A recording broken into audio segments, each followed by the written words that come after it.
Kejaksaan Agung sejak awal tahun 2025 menangani kasus korupsi yang melibatkan sejumlah pejabat negeri yang juga telah membuat amarah publik dan mengejutkan masyarakat.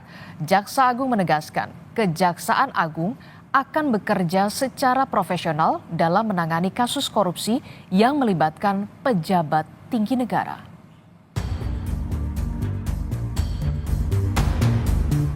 Sejumlah kasus dugaan korupsi yang merugikan negara hingga triliunan rupiah belakangan ini tengah menjadi perbincangan publik. Kasus dugaan korupsi yang terjadi di berbagai sektor seperti perbankan, lembaga pembiayaan negara, hingga minyak dan gas ini berhasil diungkap oleh Kejaksaan Agung. Berbagai kasus korupsi yang melibatkan sejumlah pejabat tinggi lembaga negara yang seharusnya bertanggung jawab dalam mengelola dana publik tentunya sangat mengejutkan masyarakat. Dengan adanya pengungkapan beberapa kasus korupsi tersebut, Litbang Kompas menunjukkan apresiasi masyarakat terhadap kinerja pemerintah di bidang hukum dengan mencatatkan citra positif terhadap Kejaksaan Agung yang mencapai angka 70%.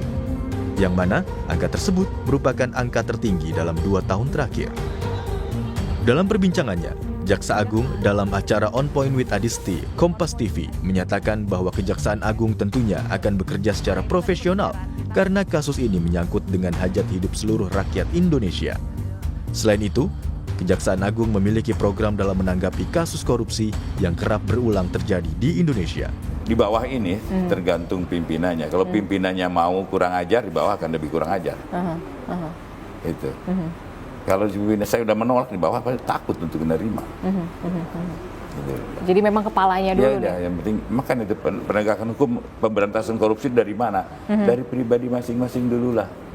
Jangan terlalu banyak teori gitu. Dan kalau menterinya nggak korupsi, bawah pun takut gitu. Betul. Tapi kalau di atasnya, oh kayak lu juga gitu, gue lebih-lebihan. Oke, Pak. Tantangan terbesar apa, Pak? Kemudian ketika menangani kasus-kasus besar. Kalau kasus Antam, hype banget. Kasus Pertamina, kemarin Asabri. Kemudian kita juga tahu Timah yang kemudian juga banyak juga disorot begitu ya. Sampai akhirnya banding. Iya. Tantangannya yang pasti saya selalu nge-push anak-anak untuk selalu belajar terus. Karena ini semakin teknologinya tinggi korupsinya. Jadi ya harus semakin pintar juga. Harus lebih. Gitu. Harus lebih pintar daripada malingnya lah gitu. Harus lebih pintar daripada malingnya ya, Pak ya. Nah, ayo kita memberantas korupsi dimulai dari diri kita masing-masing.